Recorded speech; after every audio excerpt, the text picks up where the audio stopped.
on camera. All right, today is Monday, August the 5th, 2019, and my name is Ed Woods. I'm volunteer with the Atlanta History Center and a member of the AVVBA. And with me is Joe Bruckner, who's with the Atlanta History Center volunteer and with the AVVBA as well. Sue Verhoff is the Director of Oral History, is with us today as well. Today we have Henry Ahrenhold the third. My goodness, that must be a real important name to have two people ahead of you name that. But Mr. Ahrenhold served in the United States Army, if I'm correct, and he also served in Korea, active duty in Korea. And today we just want to start with your story, and we want you to tell us a little bit about where you were born, where you were raised, what did you do in your early life, your early education, how did you wind up in the Army, okay? And then we'll discuss your Army career. Fine. Okay? That's fine. Well, I was born in Brooklyn, New York in 1928. And I grew up there for about 6 or 8 years. And then my parents moved to Manhasset, Long Island, further out on the island. And that was where I grew up, really. And went to school in high school.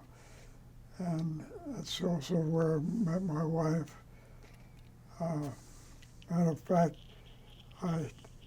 in going to school every day, I would ride my bike down to the high school and go by this house on 63 Andrew Street that was being built. And I'd look around, I'd walk through the house and so forth, and finally found that my wife was going to live there. So, but we kind of grew up together through high school and church and so forth. We were in the various youth groups, and she was a year ahead of me because her birthday was in May of 1928. Mine was October 1928, so she was a year ahead of me in school. And we developed a friendship. And in high school, I joined a bird banding group. Dr. Miller was the biology teacher in high school, and I joined this bird banding group. They say primarily to look at birds, but also look at girls, because my wife was in a biology class when I would go for my tour of going out and looking at the bird traps. She was in that class and I could sit there and look at her. So anyway, we had a pretty long history. And then during high school, I played very badly at football. I think they almost killed me. And I tried lacrosse, but those sticks were too hard for me. Anyway, came time to go to college. My wife went to what was then known as Beaver College in Jenkintown, Pennsylvania. And I thought I wanted to be an engineer. I had a slot to go to the Naval Academy. Could have probably prevailed upon and get in, and probably basically regret not going. But I decided to go to Lehigh University in Bethlehem, Pennsylvania. That was pretty close to Philadelphia, so I could go back and forth to see my future wife. And we had many good times at the house parties and so forth. I joined the Sigma Phi Epsilon fraternity, and we were off campus, so we had a lot of freedom. We had a house on West Broad Street, right up the street from the Hotel Bethlehem, so that was convenient. And going to school, we would take a shortcut and go across what they call the Benny Bridge. There's a 1 cent toll to go across the bridge and then out up the hill to the campus. So I studied civil engineering, and they had a ROTC program there at Lehigh, and I decided the little extra income will be helpful while I was taking the course, and I went through all 4 years, and we had one summer camp at Fort Belvoir. We went for, I think it was 3 weeks to Fort Belvoir, so that's where I got my, I was kind of slated for the engineers anyway, so that was a good place to start, Fort Belvoir. And I graduated in June of 1950. If you look up the records of the Korean War, that's when it started, June 1950. And I had been commissioned as a second lieutenant in the Army, but they didn't do anything with me. I was supposed to join a reserve unit, which I did on Long Island. I went back home and took a job with the Brooklyn Union Gas Company as a, they said, a trainee. Went through all the jobs in the gas company. I helped read meters, went out on pipeline breaks and repairs, worked in the sales office. They were trying to sell natural gas users then, bring natural gas into Long Island. And I worked with just every department there was. And then I got into my original department, which was the engineering group. And I started work there. $55 a week. That was a big salary. It was better than some of the others I saw around. But so anyway, I started with gas company, and probably could have ridden in that company. But we decided, my wife to be and I, that since they didn't call me up and things are going on in Korea, we didn't quite know what the future was, but we go ahead and get married. We married on March 24th, 1951, and got finally moved into an apartment which we engaged in about, it was late April or 1st of May. We were in there about a week, and I got this brown envelope. Dear Mr. Ahrenhold, report for active duty, Fort Belvoir, Virginia, and such a date in late June.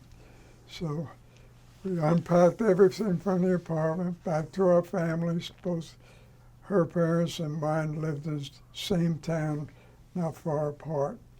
So we picked up my things to her, my house, and her things to her house, and so forth.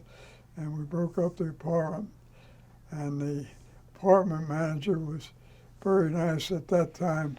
It was pretty hard to break a lease, but with my call to active duty, they let us go.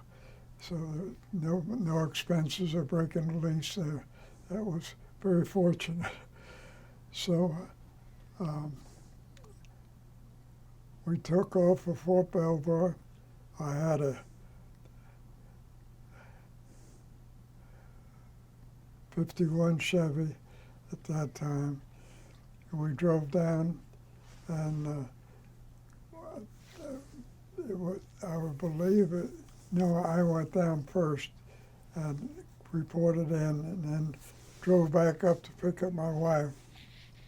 And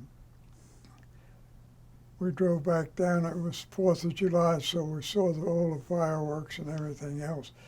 And so it was very pretty in Washington, D.C. at that time. I got out to Fort Belvoir, and I rented a little, I'll call it apartment, but it really wasn't.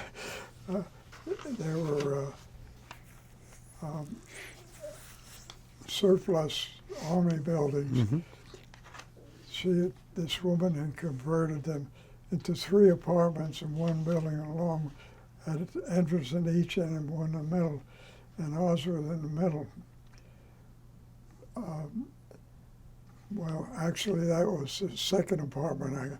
The first one was up the hill, and we got in fairly late. It was probably 11 or 12 o'clock when I went up to the door, put my key in the lock. This great big Marine Master Sergeant comes at the door, big black fella, and he said, "Who are you and what do you want?"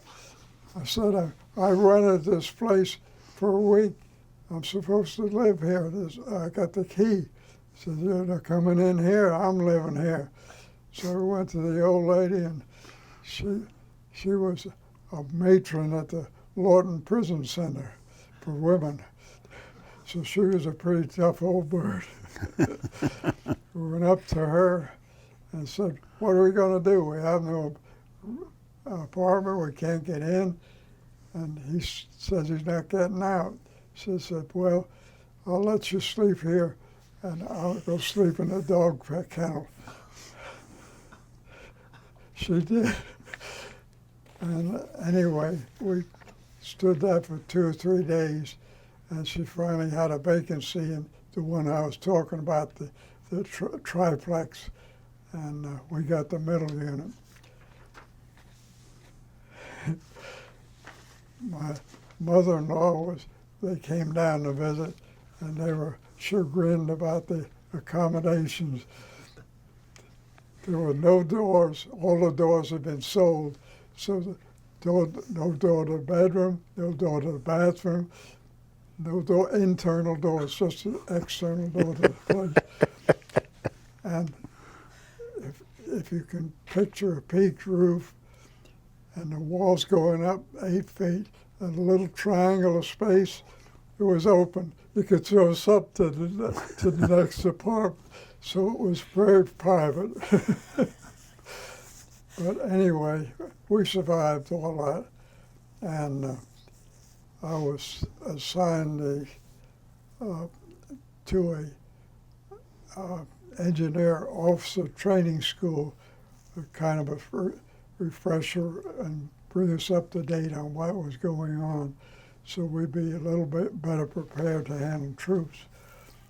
And that was a 6-week course, and we drove tanks, we drove bulldozers, trucks, all the various engineer equipment, and we drove tanks because they had bulldozers on the tanks, so we learned to do that. And of course, the normal pistol and rifle range and so forth. The scary part was the combat course. You crawl on the barbed wire, machine gun firing over you, and then live bullets. You don't stand up or you'd be knocked down. So anyway, got on through all of that and finished the course, and then I was assigned to, I think it was the 97th Engineer Battalion at Fort Belvoir, awaiting further orders and so forth. And I was one white officer among all black in the battalion. And most of the enlistees were black. And they take off for Baltimore on the weekend, and we never know if they come back or not. So every once in a while, I had duty go into Baltimore and take the master sergeant in and try and find the boys and bring them back in. So that was interesting duty. We really weren't building anything or doing anything, but just get a chance to work with troops and lead them and so forth. And during my initial training, we were introduced to the light aircraft. I think they were called the L7 or L9, something like that. Anyway, they were used for reconnaissance primarily for artillery spotters, but the engineers used them for survey work and find roads and routes and so forth.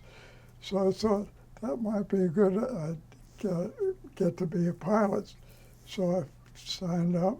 I went to the bowling field, to exam, took all of the requisite papers signed and so forth, and I got through that, and I got a letter from the commanding general of Fort Belvoir saying my application was declined and I could come up and ask about it and so forth. So I did, and I said, well, what reason was it to decline? My physical was good and my eyes are good and so forth. He says, well, I'm sorry to tell you, but you're scheduled for overseas duty, Korea. So that's how I found out where I was going. So we packed up and went home. This was December of 51, and at that time my wife was pregnant, and interesting, she'd been going to the base hospital for checkups and so forth, and the doctor said, I can't understand you, you're gaining weight. I said, well, I don't do anything but eat apples, with these wonderful apples in Virginia. He said, that's the worst thing you can do when you're pregnant, eat apples. Putting on weight, cut it out. So she had to give up the apples. And she worked in the PX for a little bit. But anyway, we went home, and my orders were for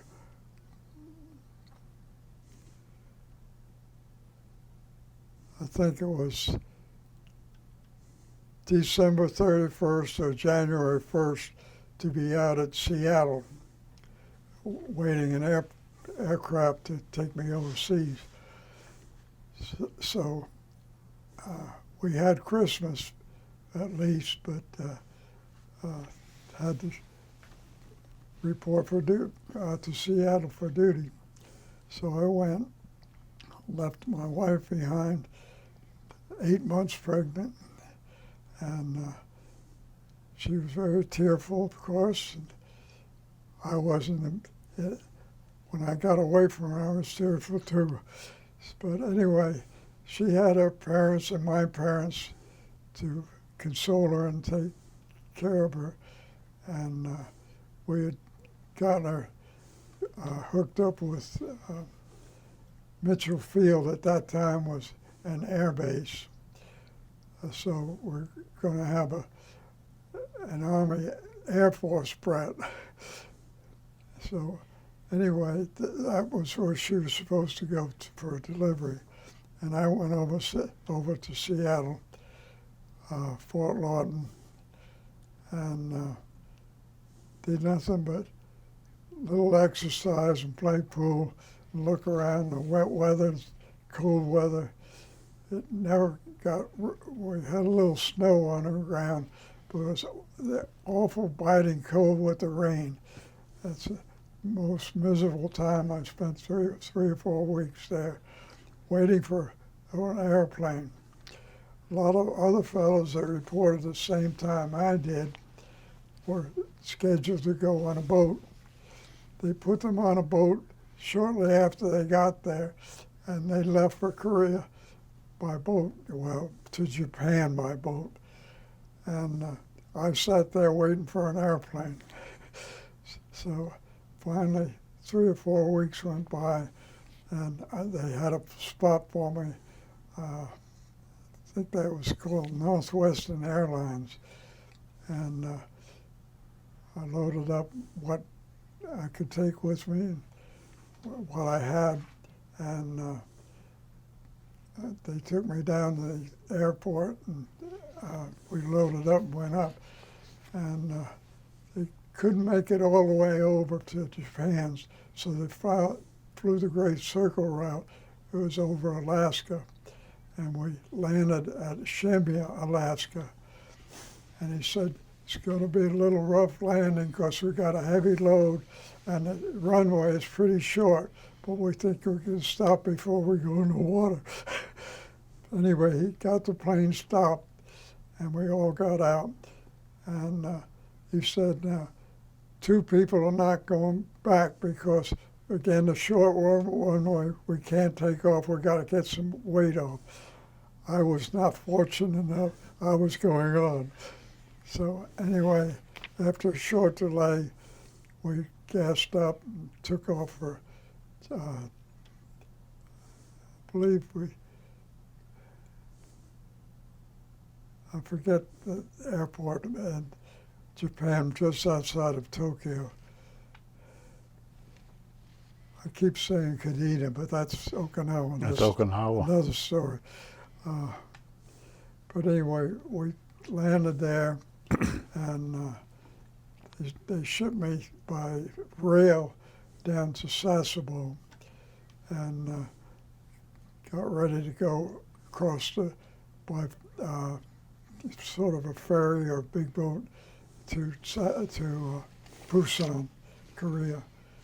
So we entered at the south end of Korea, and loaded up in a truck and drive north. At that time, Korea had been pretty well stabilized. The 2nd Division, which I was going to join, had almost been wiped out and had been replenished and refurbished, and their base was up north in the central Korea, in Chuncheon. And I think it was by truck, I got a ride to Chuncheon and reported in, and then I got a Jeep ride to my company and a place to stay. I was assigned to the 2nd Engineers, 2nd Division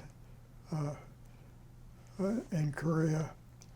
And we were D company, ABCD.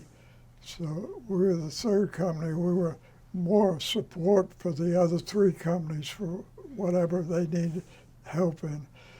And I was in dog platoon, so I was even support of the supporters, you might say. So that was a good place to be, I guess. What was your initial assignment to be in Korea? You were in the Army Corps of Engineers, and correct? Yes. So, to the 2nd Division. Yeah, but what was your initial? What did y'all do? What was you? Mostly road work. Road work. Road Okay. bridges. Paving and grading and. No paving. No paving. Put the rock on and water off. And patrol the roads with graders and smooth them out. And after the rain, smooth them out and go again with it and get more gravel.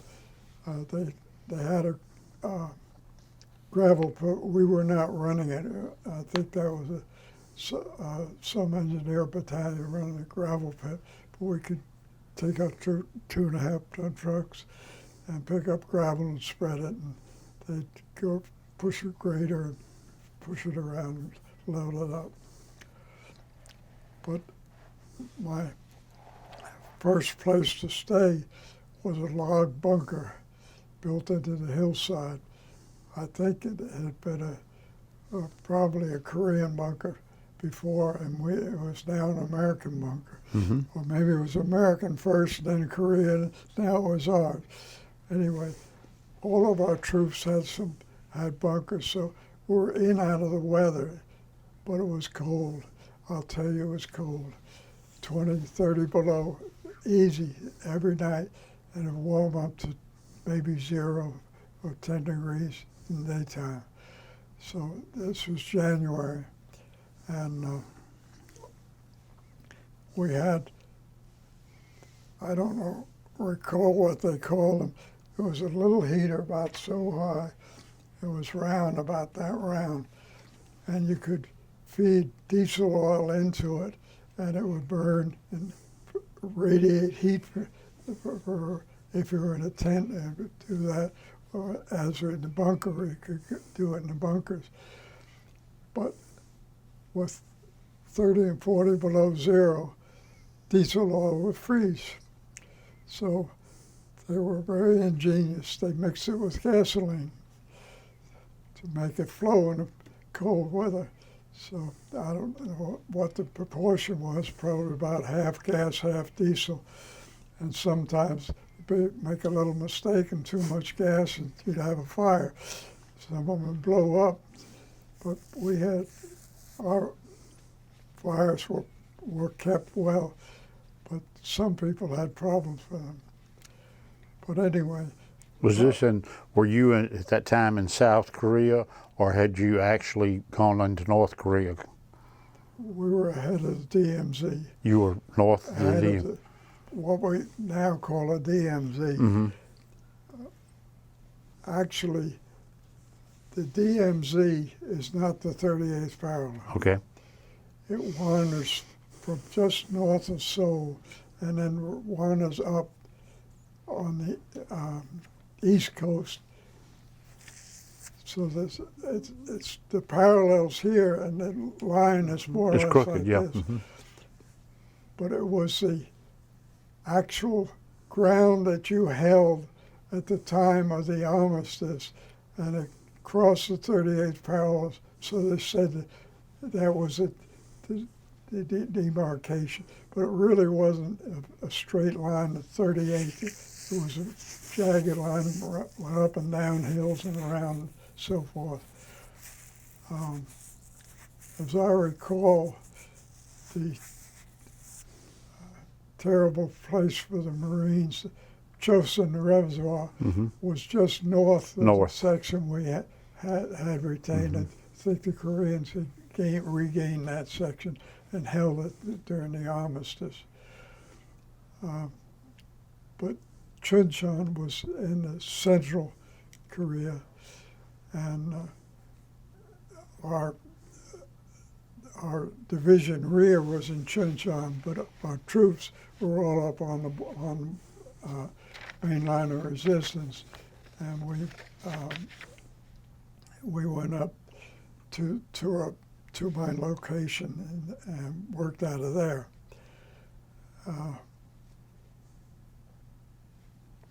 There was one memory particular was how beautiful Korea was in the spring. These beautiful purple trees would come out and blossom, and it was pretty countryside. Rugged terrain up and down, but it was beautiful to see these trees all out through here. And the C Company, I think it was, C Platoon of our D Company, had a job building a bridge to an outpost because there was a stream and sometimes it would be impassable, and they tried to supply them with food and so forth out there. And it was apparently an important location. So C Platoon got the job of building the bridge over that. And my platoon got the job of supporting and getting timbers for them and so forth.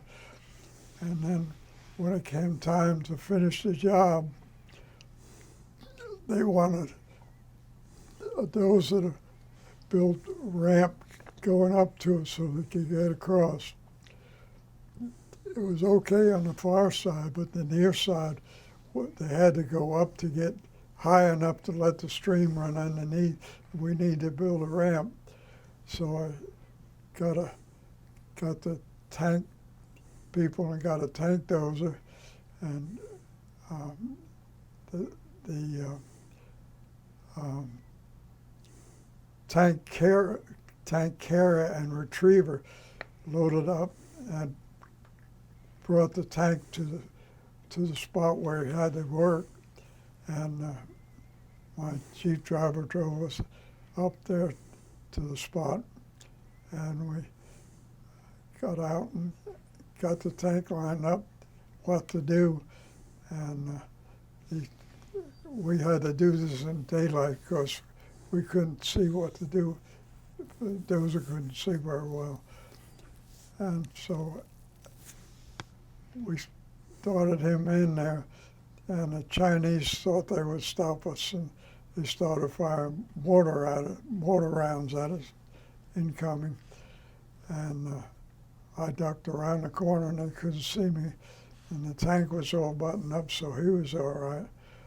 But he got most of the job done, and then he was on some rocks, and he threw a tread on the tank, so the tank was immobilized. And he called back to the tank retriever to come back to try and pull him out and take him back. And we waited until dark, and we went in with the tank retriever and pulled the tank up on the retriever and pulled him out of there. And going back, we had to go on a road that was parallel to the main line of resistance.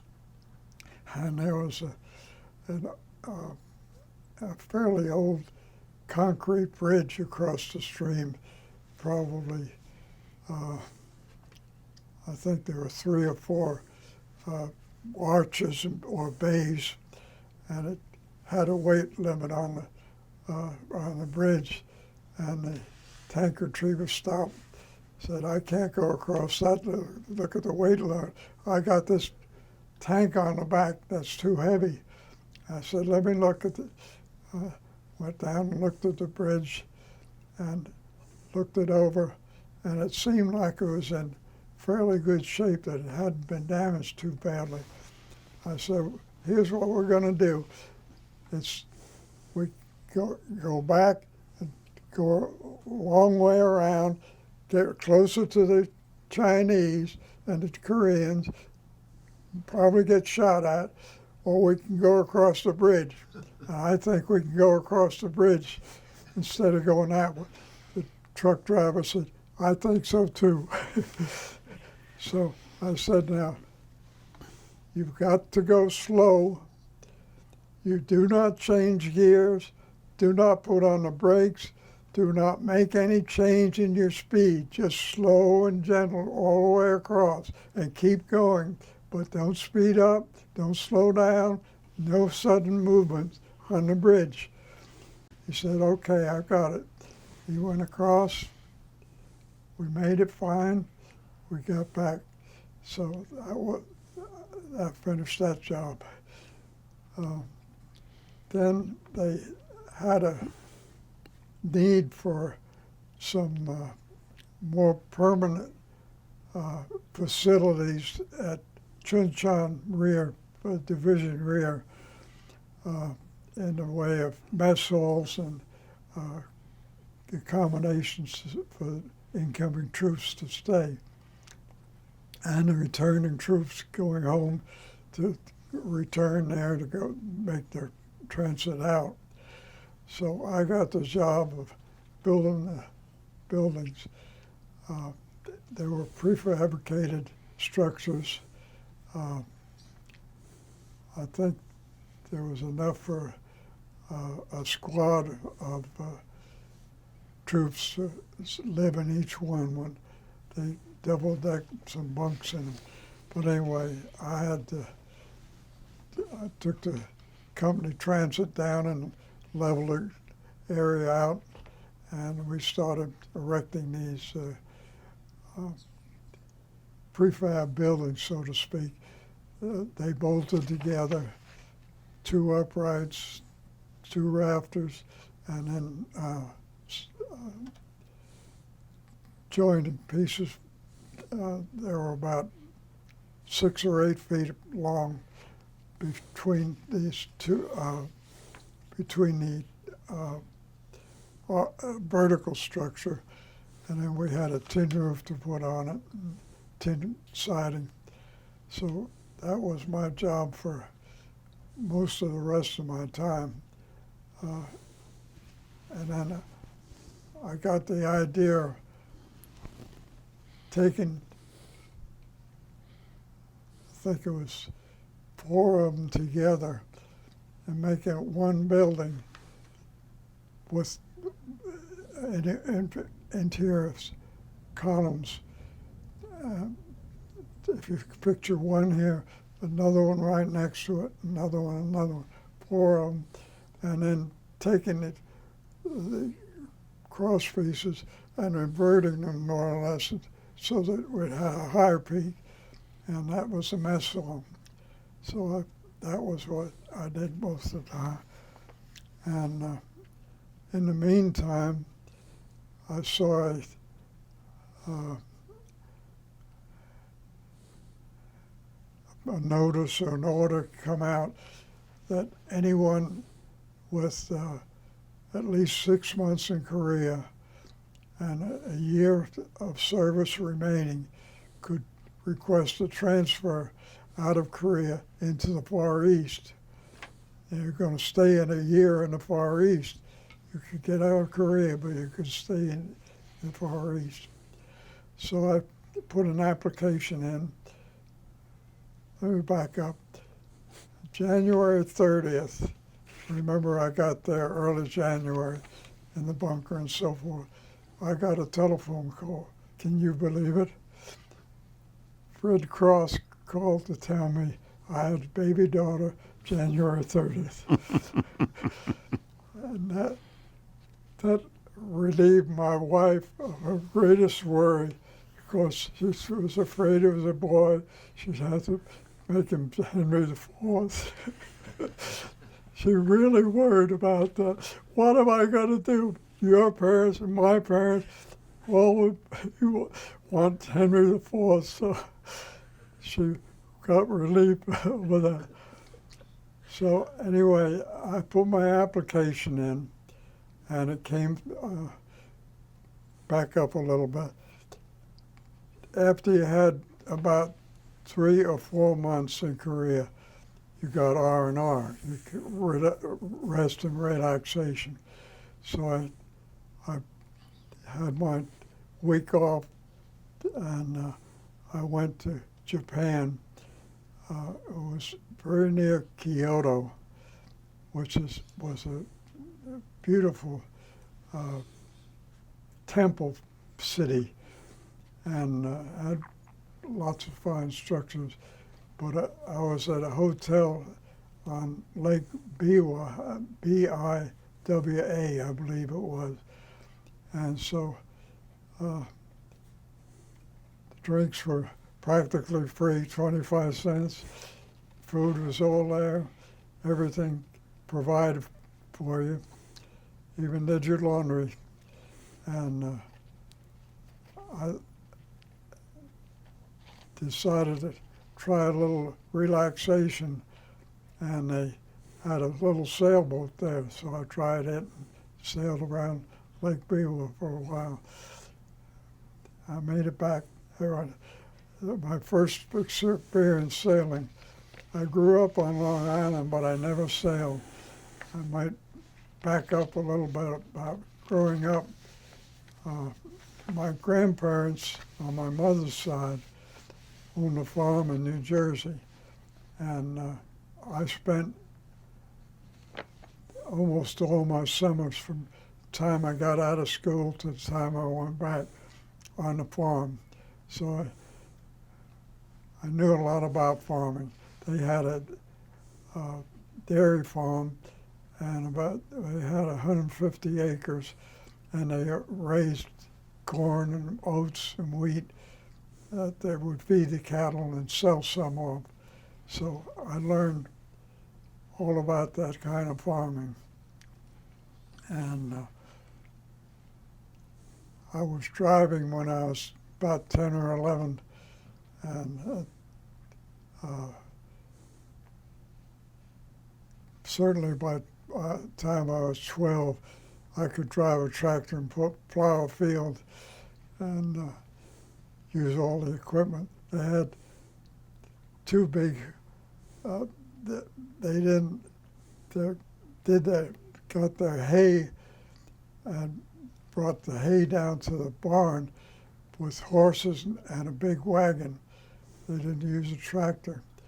So that was an experience. But anyway, back to Korea. Finally got orders out to Okinawa, and this was about, I think it was middle or late September. And the day I arrived, they have a terrible rainstorm. I mean, I think they recorded some 18 or 20 inches per hour. Everything was flooded because it couldn't run off fast enough. And it's surprising, with flat land that can drain to the sea, you can get a flood. But if it comes down so fast, it can't run off. But anyway, reported in, and I got a very nice assignment. The district engineer of Okinawa put me with a major who was in charge of the various Japanese contractors that were working for us, building the airfield, paving the highways, putting in drainage ditches, and so forth. So our little major and I and the secretaries and so forth, we supervised making concrete block, concrete pipe, an asphalt plant, and two rock quarries to make the crushed stone we needed for the asphalt paving and for the pipe. And so we supplied, through the Japanese contractors, we supplied all that equipment, material for the highways and so forth. So that was fine. They assigned me a Jeep, so I had my own transportation.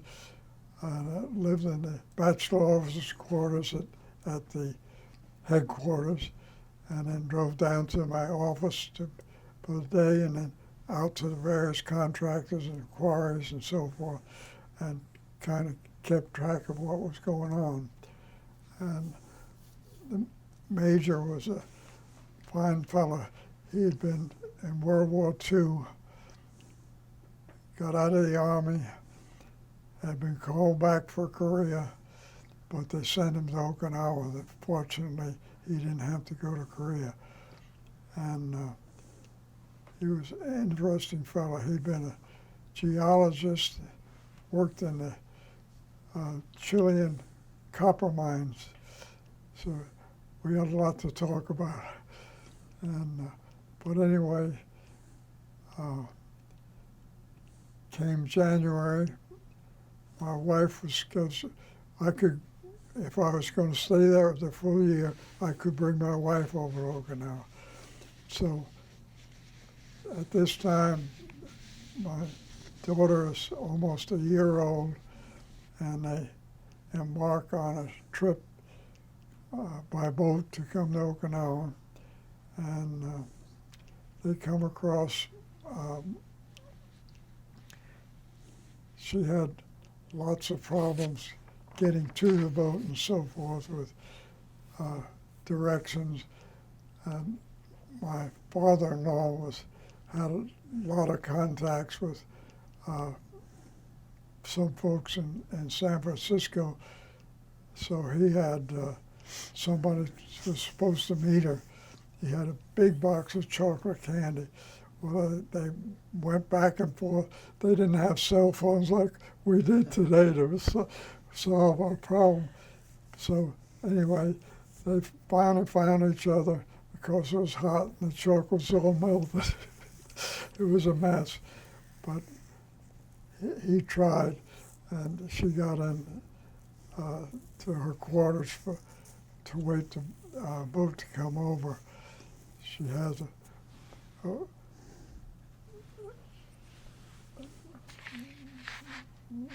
let's see, she had a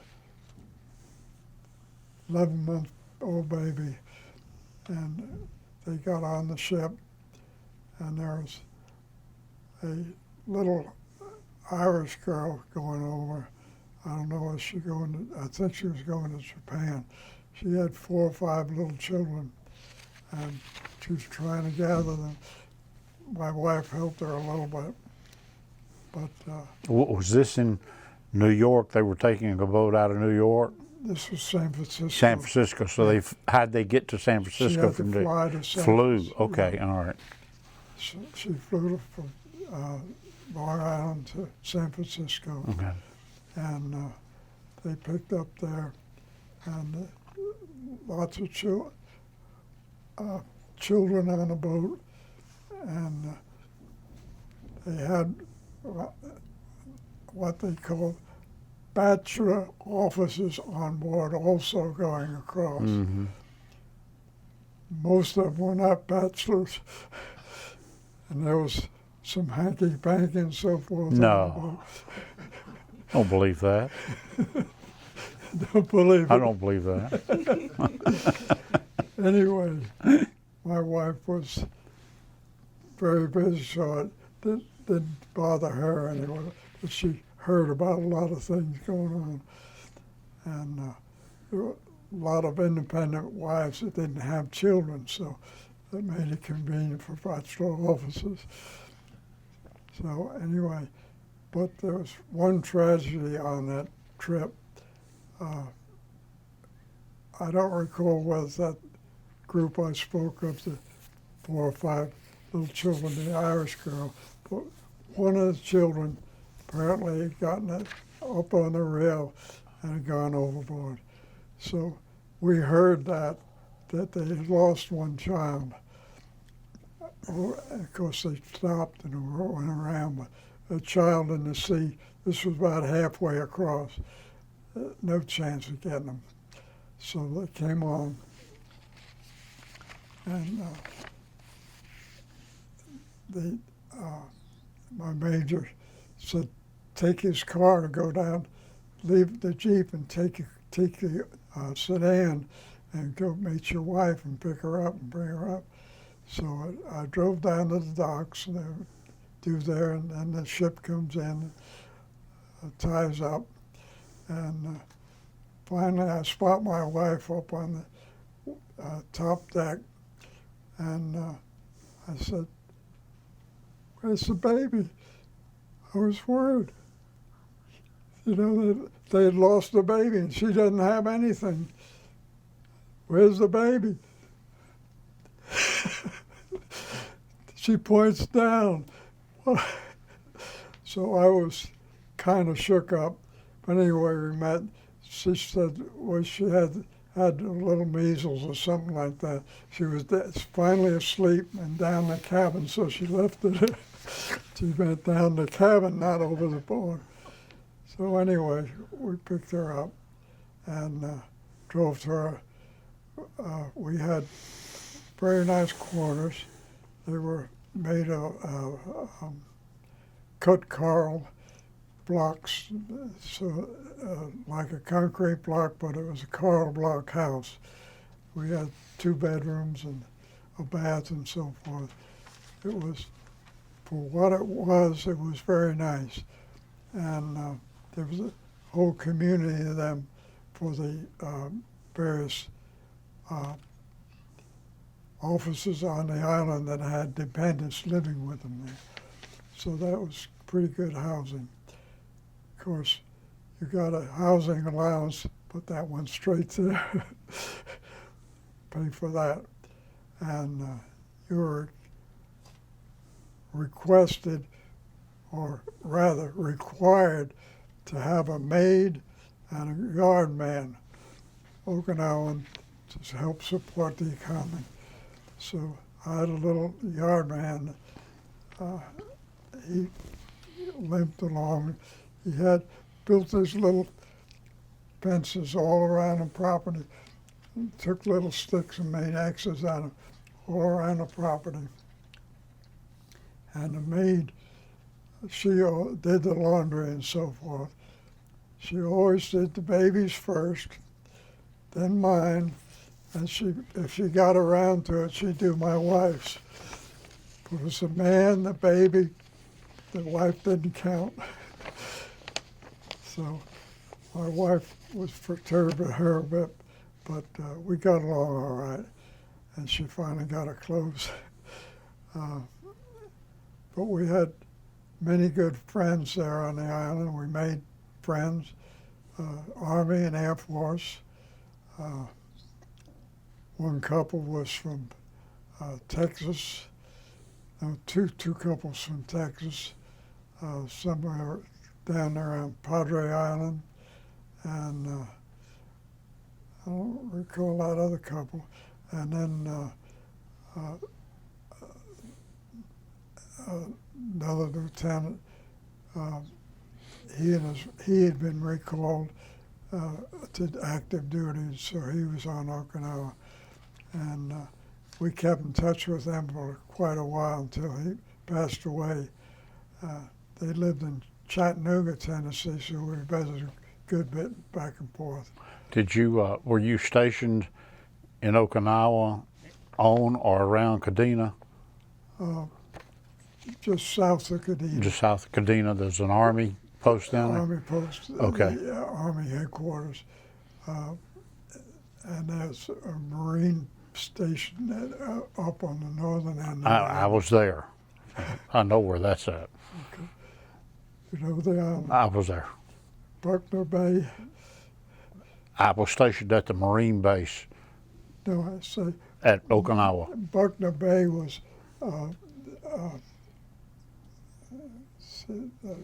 think, the west end of the island, just below our Awasi community. And so it was a pretty and attractive place to be for a year. And we could take a weekend, and they had a little resort up on the island on the west side. And we'd go up there and stay. And our daughter quite got along well with the maid, and she taught her all sorts of Japanese nursery rhymes. All I remember was Aonami something, but she would do these things and teach her Japanese, Okinawan.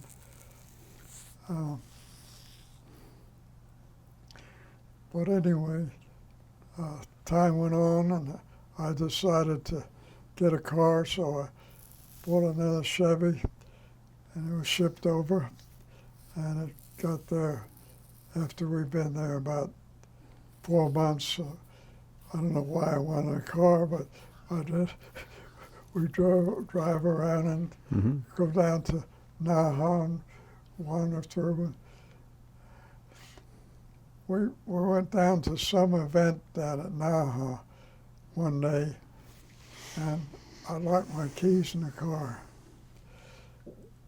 What am I going to do? They didn't have OnStar to open your car at that time. No way to get in, no spare set of keys. I tried the old thing, a coat hanger over the window, and trying to get the latch up, wouldn't work. So finally I saw somebody parked next to me. He was pulling out, and he said he had I believe he had a Pontiac. It was about the same model of my Chevy. The GM was building same body style and everything. Let me have your keys a minute. Put it in lock. It opened the door. Can't believe it. His two cars on Okinawa, he had a key to open my car. But fortune smiles on me many times, and that was another one, including getting out of Korea. But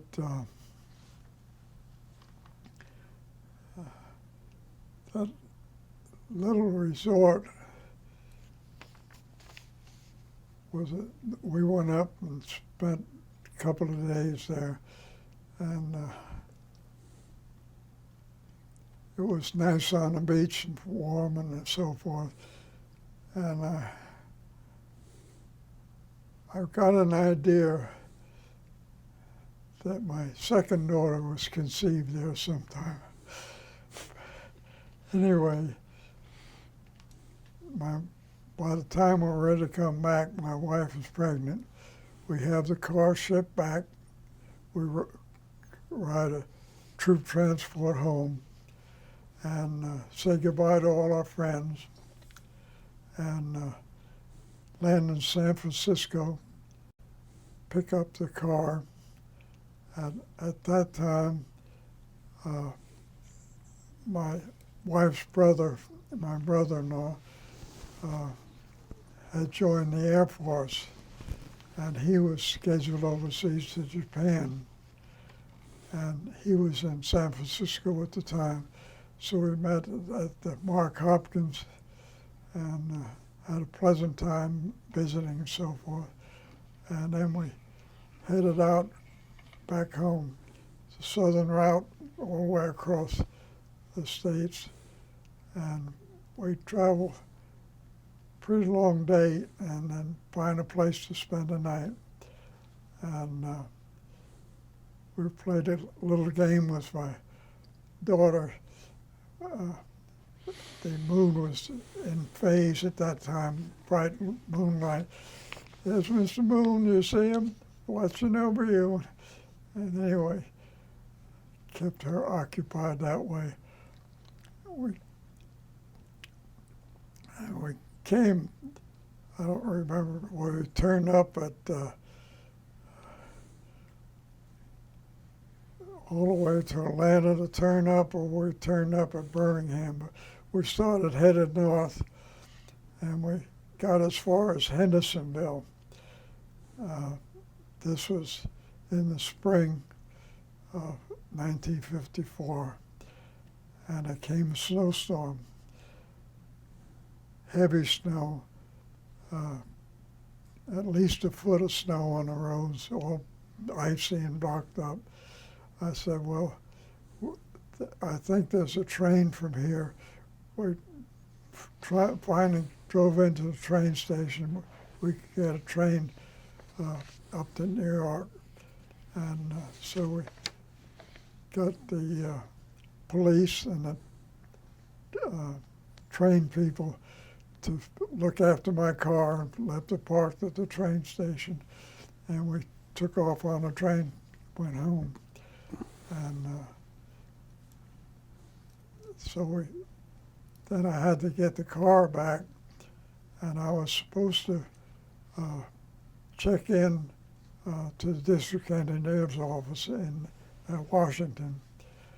And when I left Okinawa, the district engineer on Okinawa called me in to say goodbye, and I did. He said, now, you be sure to stop at the engineer's office in D.C. and get an assignment that you want. You be sure to check in and get an assignment you want. I said, thank you very much. So the Army works sometimes to help themselves, help their people. Anyway, when I drove back up, I stopped in Washington, stopped in the engineer's office, and presented myself. And he said, well, you've had a tour in Korea, you've served in Okinawa, where would you like to go? I said, well, if possible, New York District or Long Island, because my family lives there. He looked up some stuff. We can put a lieutenant in the New York District. So I became a commuter from Long Island into New York City to work for the New York District for a while. Meanwhile, my wife's pregnant, so we have to get another hospital. So this time we tried the Navy. And what's the name of the hospital? St. Albans sticks in my mind, on Long Island. But it's a naval hospital. And we got my wife in there. She would check in back and forth with him. And meanwhile, that major that I had on Okinawa, he got back to New York and was living on City Island, not City Island, Governor's Island it was, out in the entrance to New York Harbor. And so we got to visit them and renew old acquaintances. And anyway, time went by, and my wife was ready to deliver the second child. Of course, we had babysitters, 2 grandparents who would take care of the baby any time. And one day my wife says, I think it's time to go. So we got in the car and drove to St. Albans and got her checked in. And the naval doctor at that time said, I don't think she's due for quite a while, probably tomorrow sometime. You might as well go home. So I said, okay. So here's the little girl with her grandparents taking care of her. And I felt it important that I go take care of that girl. Of course, I'd never seen her for a year. So I was reestablishing a connection. So I went home, but by the time I got there, they'd had a telephone call. Your wife is delivering, come on back. So we had a little Navy girl, and then I had a couple of interesting jobs with the Corps of Engineers. They sent me up to, there was an air base up near the lake in northern New York. And anyway, they were building the Nike sites at that time. I was supposed to go up there and see how the job was going, but they had any problems, get a first-hand view, report back to the district engineer, get a word back, just get the straight word to him instead of a convoluted word. Anyway, I made that trip a couple times, and had a nice evening on the engineer's boat in the harbor, touring around, and that about finished my career, and got my discharge, and started trying to be a civilian. I'd like to take a little break. Sure. Off camera. Thinking back about Korea, You asked about the people and so forth.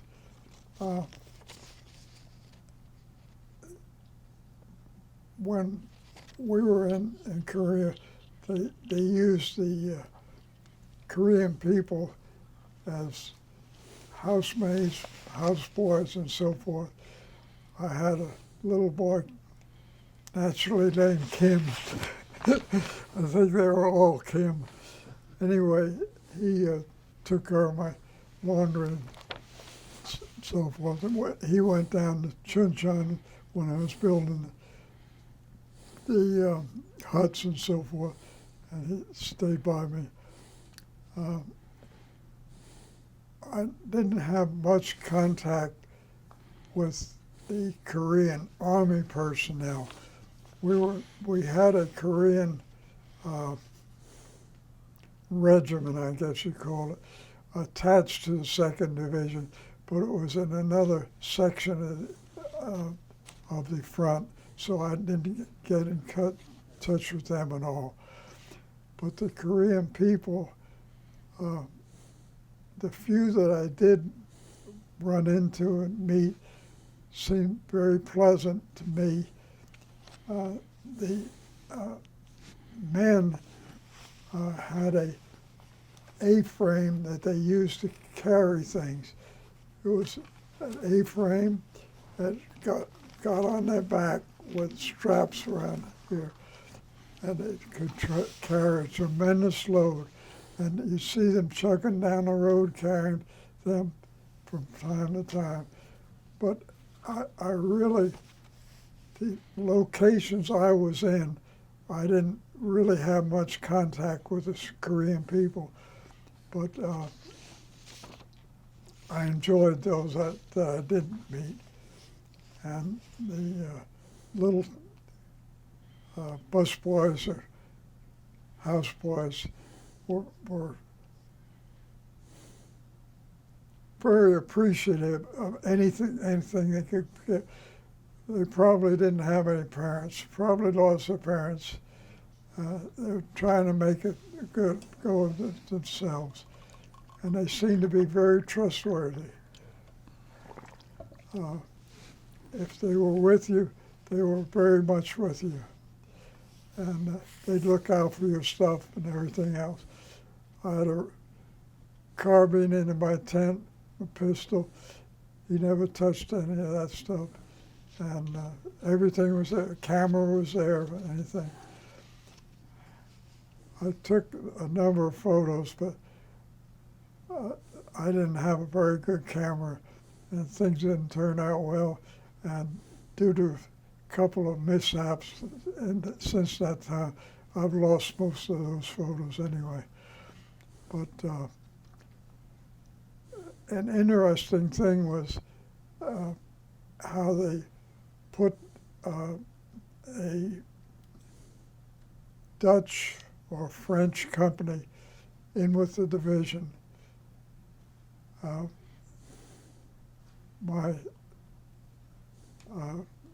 The lieutenant colonel in charge of the second engineers was very friendly with the French.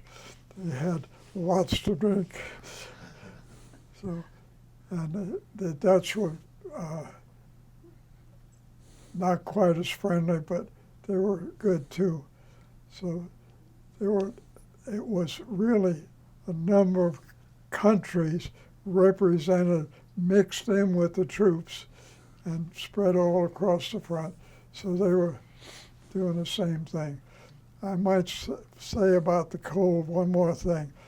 When I got there, they had finally gotten some boots to issue to the troops. When the first stages, before I got there, they had just the long tie-up boots, and those people suffered terrible frostbite. And they came out with what they call a Mickey Mouse boot. It was about so high, it was rubber, and it really fit your foot good, and you get a couple pair of socks on, and it really was a world of good for your feet. And we didn't have much problem that I knew of while I was there. I certainly didn't have a problem. But the people who fought the first time, before I got there, they had a terrible time with the cold.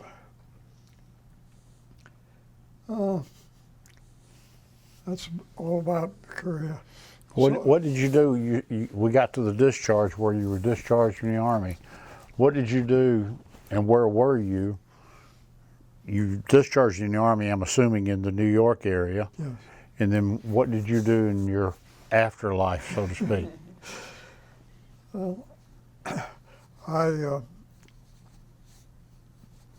We lived with her parents and my parents. I'd be back and forth between the two houses. As I said, they were pretty close to each other.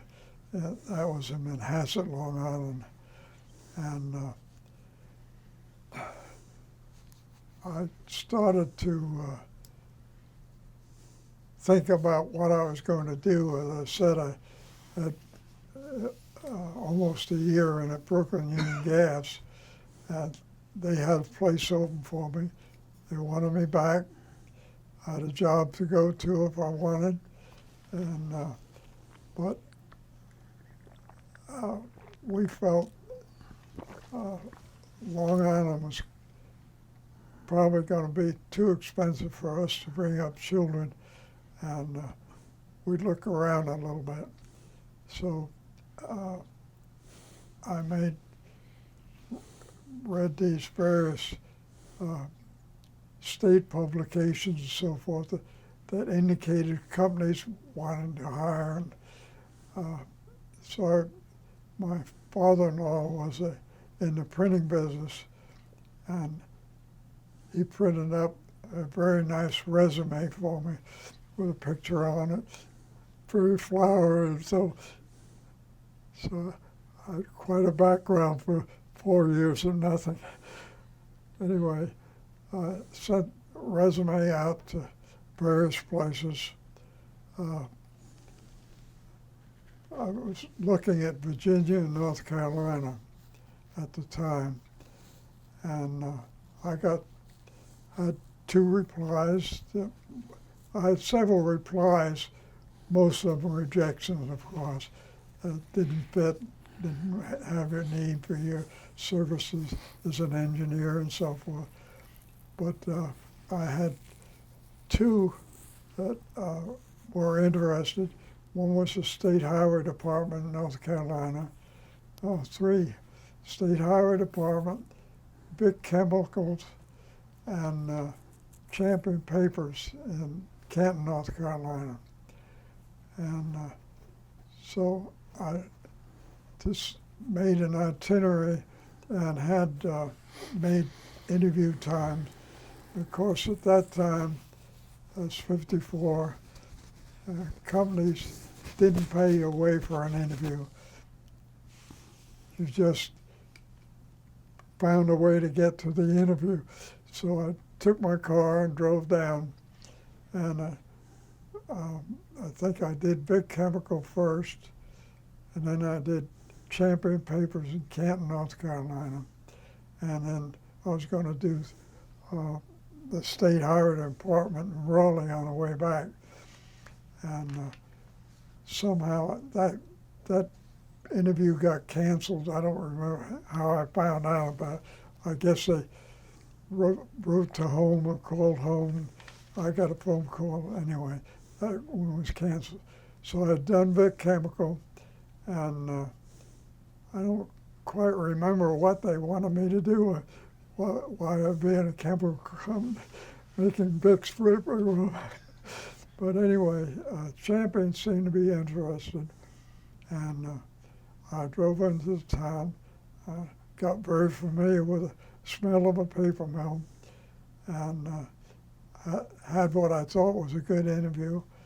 They even wanted a little, I guess, psychological test or something to fill out. So I did the test while I was there, and they said, well, you should be hearing from us within a week or two.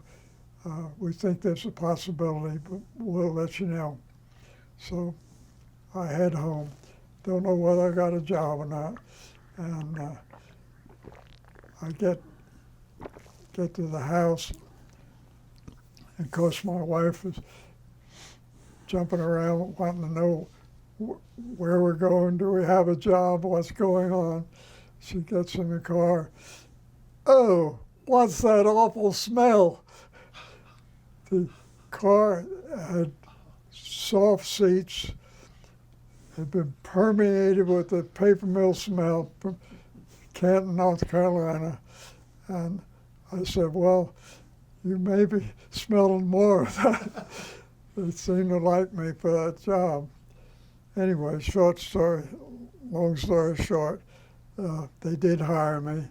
I went to work for Champion in the engineering department. And I did several jobs for them over four or 5 years. I designed a waste treatment plant. I did the layout for it, and I did the collection basins and the ash disposal pits, and I had another young engineer working with me. He did the concrete for the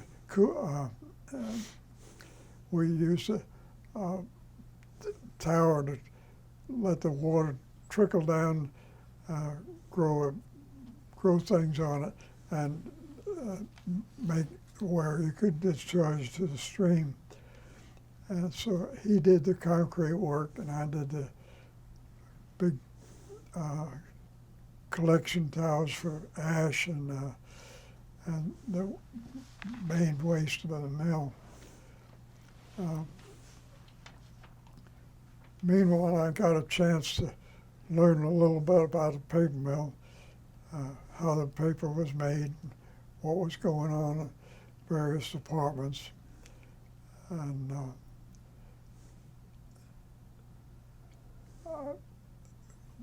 that was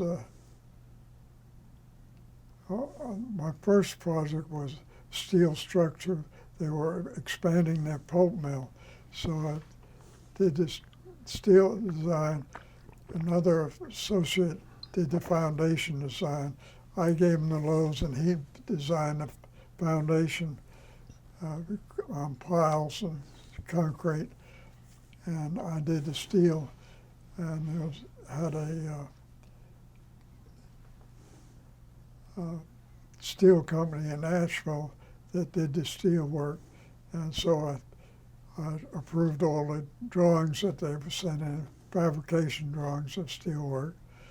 And they sent it out to the mill and erected it. And that worked out pretty good. I did the concrete slabs in there. They wanted everything to drain, so if you had a pulp spill, you could wash everything down. And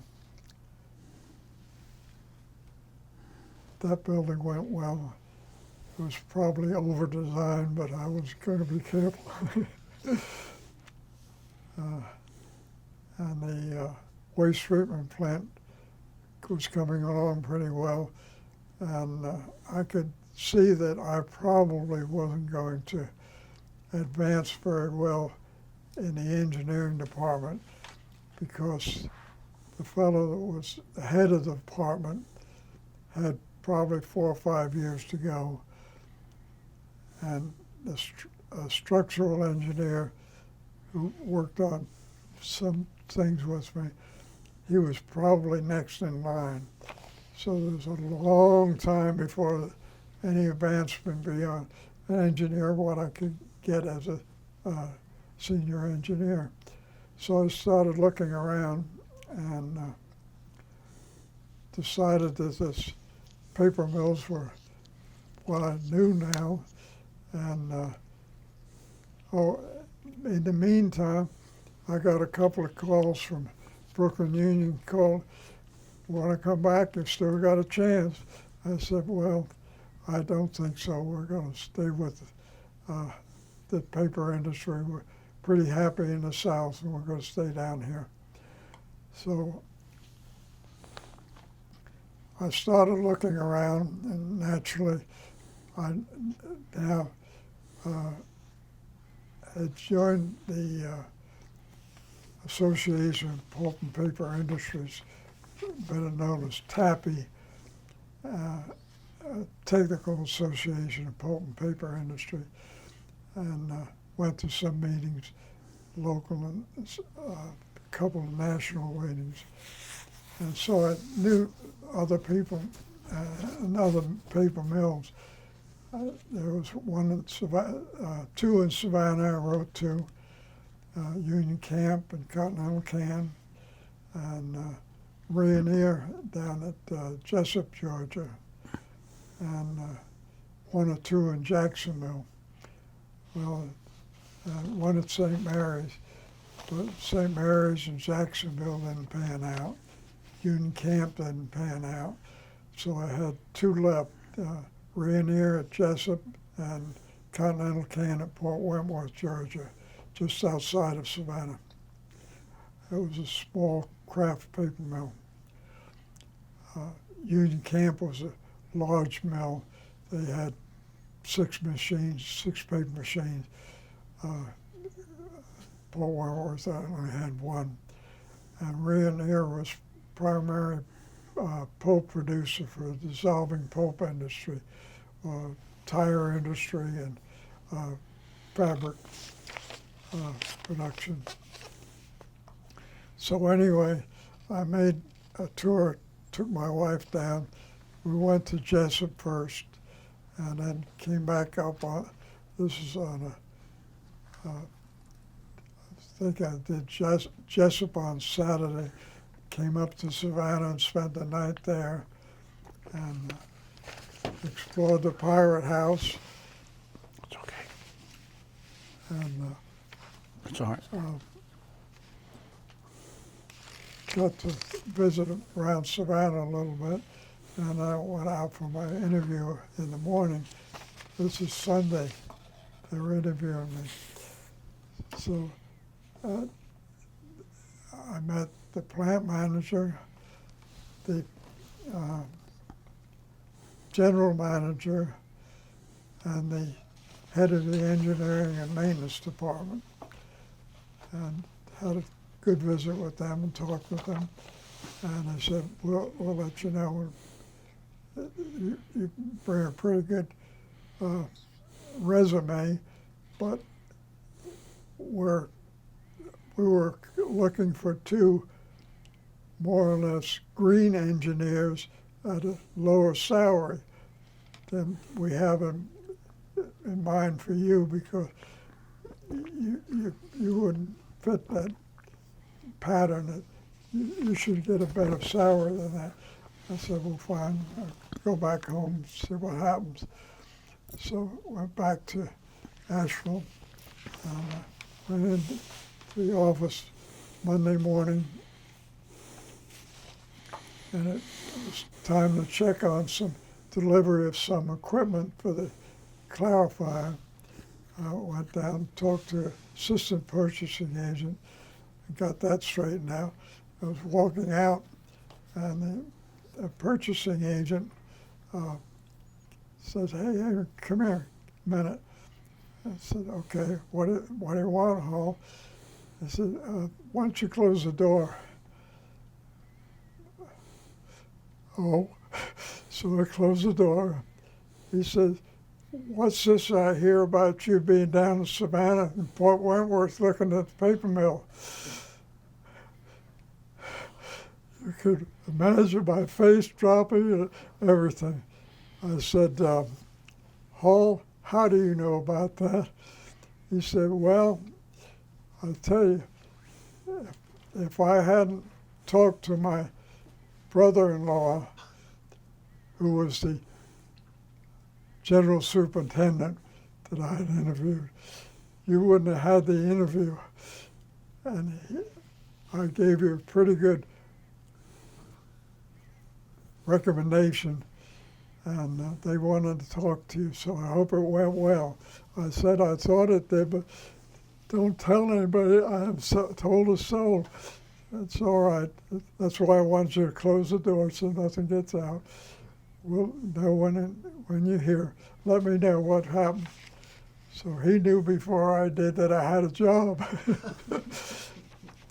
First, that I was going to look for a job, and second, that I had a job. And anyway, that worked out fine. We moved to Savannah, Georgia. But before we did that, up pops a son who was born in Asheville Hospital. Up pops another daughter born in another Asheville hospital. When the when the daughter was born, they wrote it up in the paper that a son was born. Then they printed a recap that a daughter was born. So everybody wanted to know, did we have twins? No, it was a girl. But anyway, that worked out pretty good. So here we are, family of 6 now, mother and father and 4 children, starting a new job in a new place they didn't know anything about, and off we go to Savannah. And we bought a house on 606 East 50th Street. It's an older part of town. The house is probably 30, 40 years old. And it was a big 2-story house. Did not have air conditioning, but it had a huge live oak tree out in the front yard. It covered the whole house and dragged down to the ground and so forth, covered the yard. We had air conditioning unit in the kitchen, that's all we had. And so we moved into that house, and that made that our home. A couple of funny incidents about that. The older couple that lived right across the street from us heard we had 4 children. They weren't sure they wanted to have anything to do with that. But the lady, well, they were both such gracious Southern people, and she had to come to say hello and welcome us to the community. And we got to know them quite well. We played bridge and knew them through his death, and kind of looked after her afterwards. And so I had a next door neighbor who was attorney in town, and he happened to be a member of Savannah Yacht Club. So anyway, I started the job at Continental Can, Fort Worth, and they wanted me to learn everything about the craft paper industry. And I think they had in mind putting me in the position of the head of maintenance and engineering, because he was due to retire in about 2 or 3 years. No, in about 10 years. But I think that was what they had in mind, I'm guessing. So they wanted me to learn everything I could about the whole industry and pick up any engineering jobs that the engineering department had an overflow extra work that they needed done. So I had projects I work on, meanwhile go around and see the paper mill and the powerhouse and the pulp mill. But I spent most of my time in the powerhouse because the superintendent had a heart problem, and he was getting up in years, so they wanted me to spend most of my time there, learn the power department. So I did all of that. Meanwhile, we got on with our life and got knowing people around Savannah, and I knew another structure. I was in the American Society of Civil Engineers, and that was a good way to meet other people. And there was a young structural engineer there that I met who happened to be a member of the Savannah Yacht Club. That's the reason I mentioned my next door neighbor. Anyway, he and his wife sailed Lightning for competitive races on the Wilmington River. And he had his daughters occasionally sail with him, but they didn't like it too much. They said he too much of a Captain Queeg. Damn, very demanding. So he asked me if I'd like to try crewing with him. Took three people that sailed the Lightning.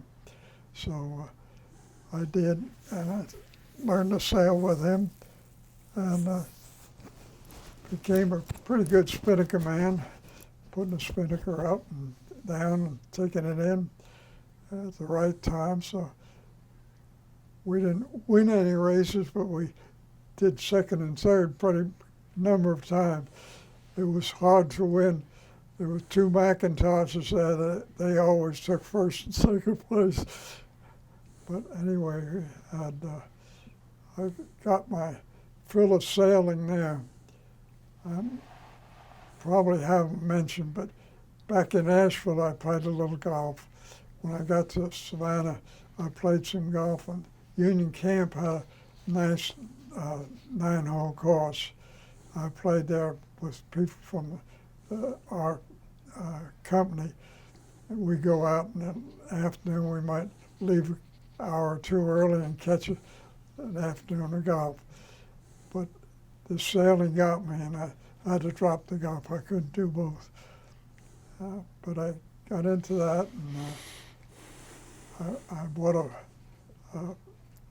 and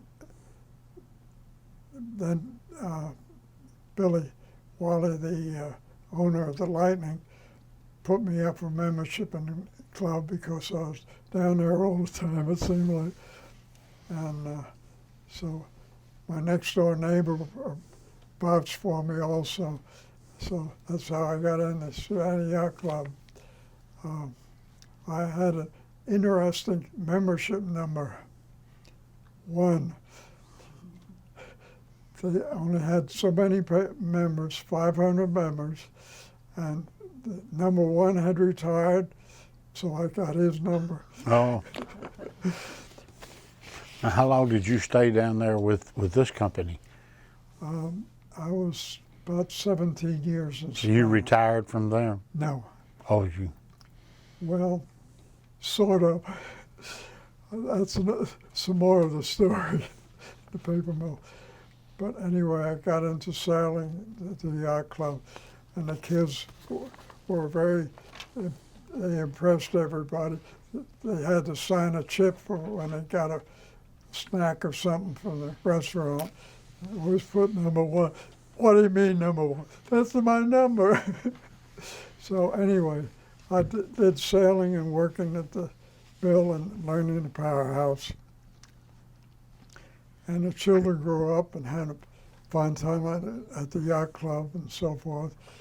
And then integration started to hit badly at Savannah. They wanted to take well, my daughter was in Jenkins High School. She could finish her year there. But my other daughter, who was a sophomore in high school, was scheduled to go to a practically all-black school across from the Union Camp, not too desirable neighborhood. and I started looking around for another opportunity. And it so happened that the plant manager from a plant in Louisiana was visiting the Continental plant, and I was impressed by him as a manager. And he said, well, it might be a possibility out in Louisiana if you want to come. So I applied for that, and in the meantime, the powerhouse superintendent had gotten ill, and he was basically in retirement. So I took over as power plant superintendent and learned all about recovery boilers and gas-fired and oil-fired boilers and bark-fired boilers, and had a number of years' experience there. So that was a good background to go to Hodge, Louisiana, Hodge, Hodge, Louisiana, where the paper mill was. And they were doing a major expansion there, putting in new boilers, new pulp mill, and new paper machine. So that turned out all right to go out there. And I went out first, and my wife stayed home with the children. And I sent them back pictures of the Ruston High School, and they didn't believe it. Showed them pictures of other places. The high school was really an attractive facility, but they didn't believe it. They thought Hodge, Ruston, Louisiana, nothing. So anyway, we moved out to Ruston, Louisiana, and I commuted down to Hodge. It was about a 25-mile trip. But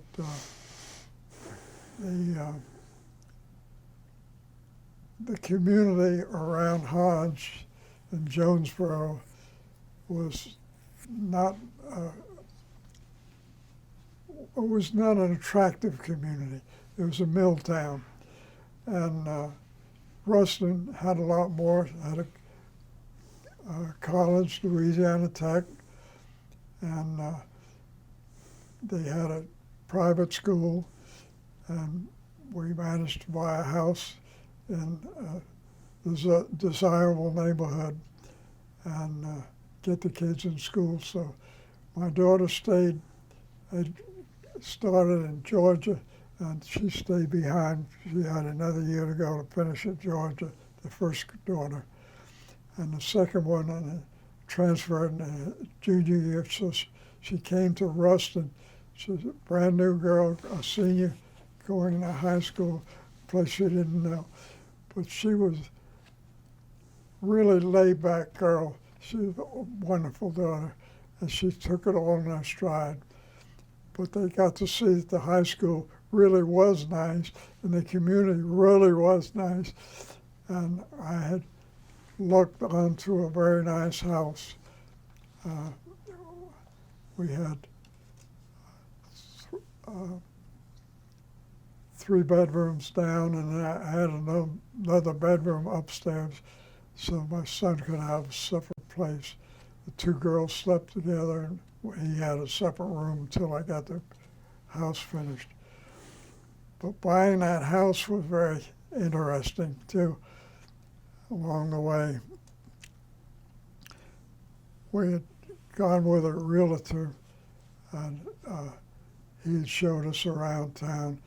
There really wasn't very much to buy. And he said, well, we can,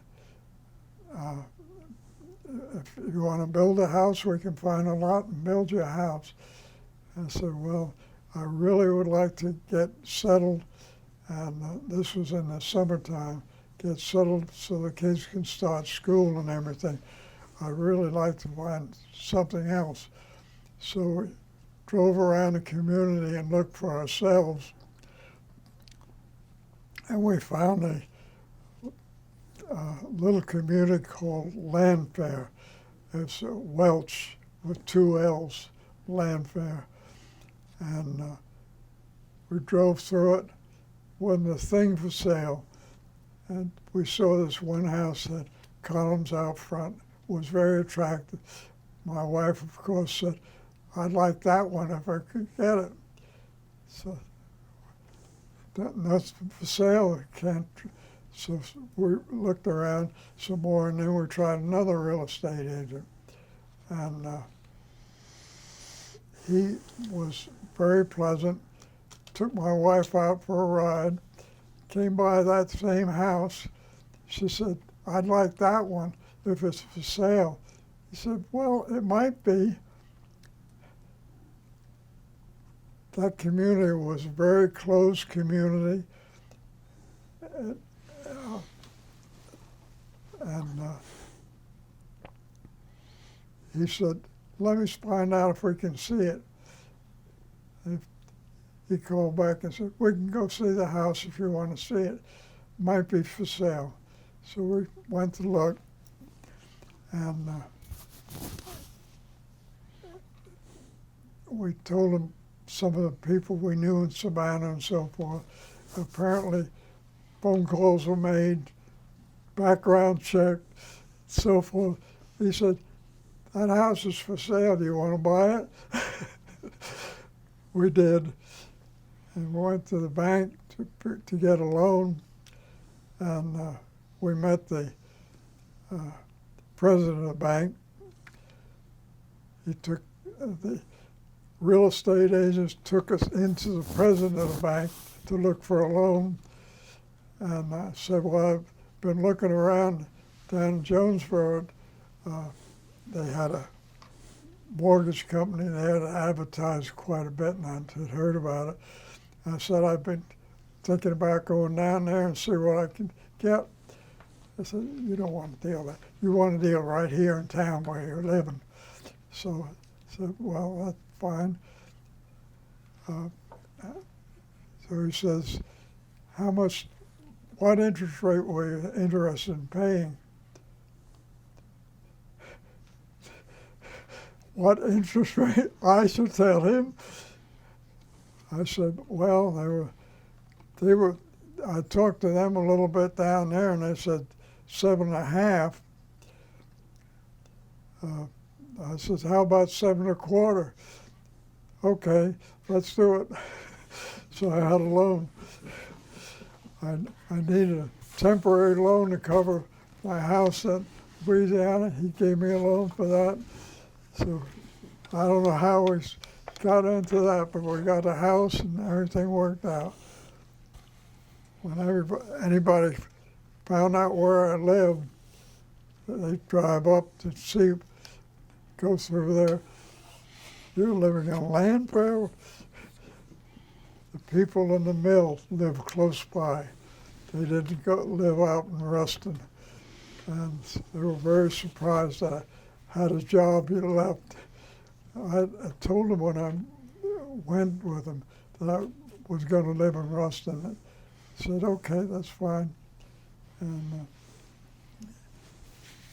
okay, let me ask you another question if I can. sure. You obviously stayed with the paper industry and obviously retired from the paper industry. I'm making that assumption. It's done. Our battery is running just a little bit low, okay? So we need to start getting towards the end of how you got from there to Atlanta. Okay, I can do that quick. We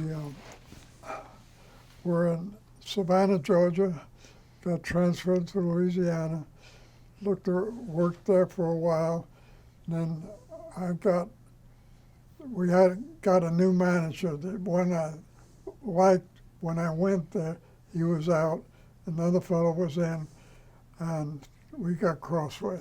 Okay. And when the power superintendent retired, and I thought I was in place for that job, a young foreman that I had hired was given that job. And I said, I'm out of here one way or another. real quick.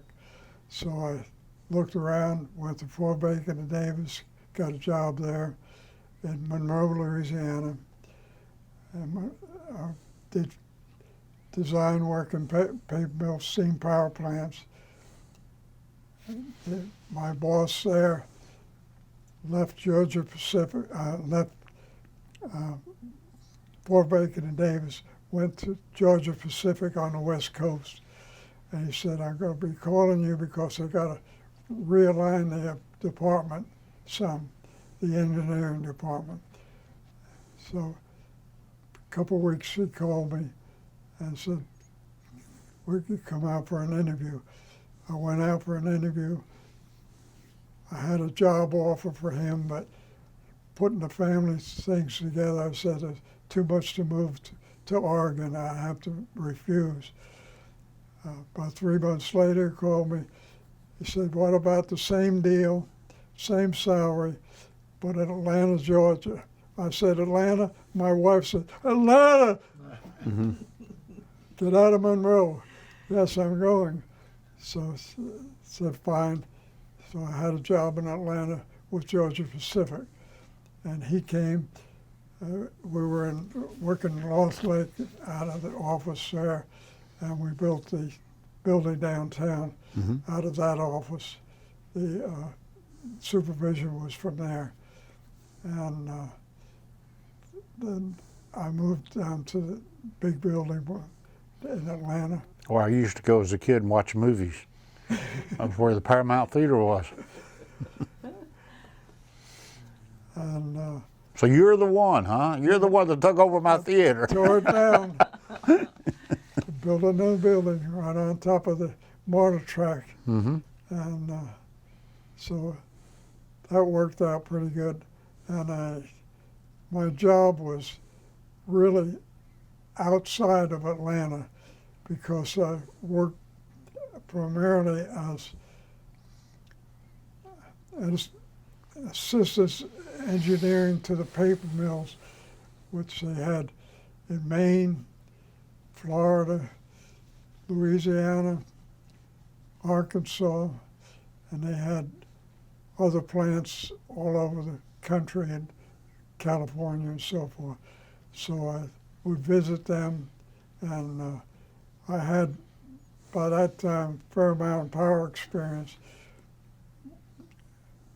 An interesting thing, when I first joined Georgia Pacific, they had a strike on the West Coast. The West Coast mills were all down, both Georgia Pacific and other mills. And so he said, would you go out and work in the mill? We need people with power plant experience in the mill. So I went out there for several weeks in Oregon and started evaporators up for them and bark boiler and so forth. And had people from all sorts of desk jobs come in as help to direct them what to do and when to start things and so forth. And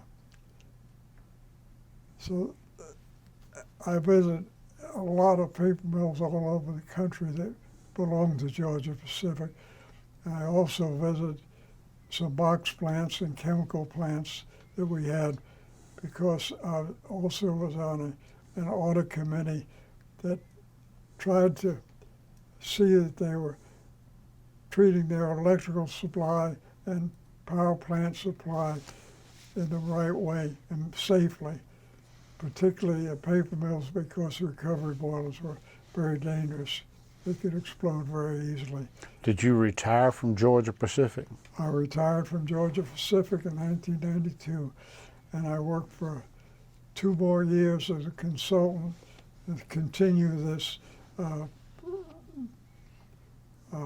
checking of paper mills. Are all of your children living in this area? Oh, unfortunately, the number 2 girl, the Navy girl, passed away about 5 years ago. I have another daughter that lives in Louisiana. She went to school there and started in the state facility, pay off some of this tuition that she had. And I have a daughter and son here in Land. Daughter in Vinings, that's the #1 girl, and the son is down the street in Foxcroft. So I have family here. And my wife passed away June 20th this year. I'm very sorry. That's very recent. Yeah, Sounds to me like you had a career that most people would really have enjoyed. I mean, seriously. I mean, you went all over the country, and you went out. I enjoyed the work. You went over to other places. I've been to Okinawa. I know Okinawa was fairly nice. I wasn't there very long, but I was there, and I just think that you've done things that a lot of people dream about doing. And Two more things. With Georgia Pacific, I worked closely with the mills with renovations. In Woodland, Maine, we put in a recovery boiler. It was with a Swedish outfit, so I went to Sweden.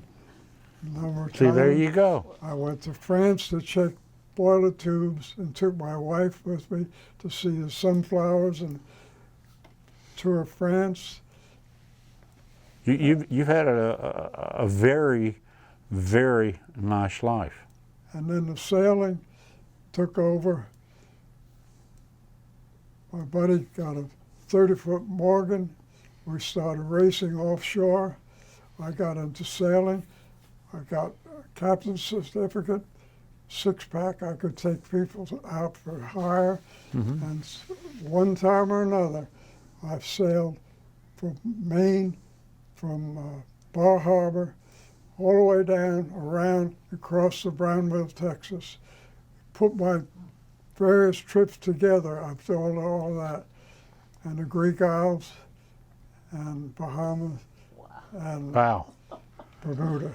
Joe, Wow. do you have any questions? No, I don't. That was outstanding. Fantastic. Fantastic. We're good? I would like to think that in my lifetime, I'm just a little bit younger than you are, but I'd like to think I've enjoyed myself as much as what it sounds like you've enjoyed. And when I lived in Virginia, I didn't live very far from a paper plant up there on Highway 58. I can understand why they build paper plants outside of big cities. They stink. Big city wouldn't have them. Well, wouldn't have them. But I just want to tell you on behalf of the Atlanta History Center and the Veterans Legacy Project that we appreciate you giving us your story, both your civilian story and your military story, I'm happy to do it. and what you've done in your life. And I think as far as countries like ours, we're better off for people like yourself. And I really appreciate it. Thank you. Thank you. Thank you for your service.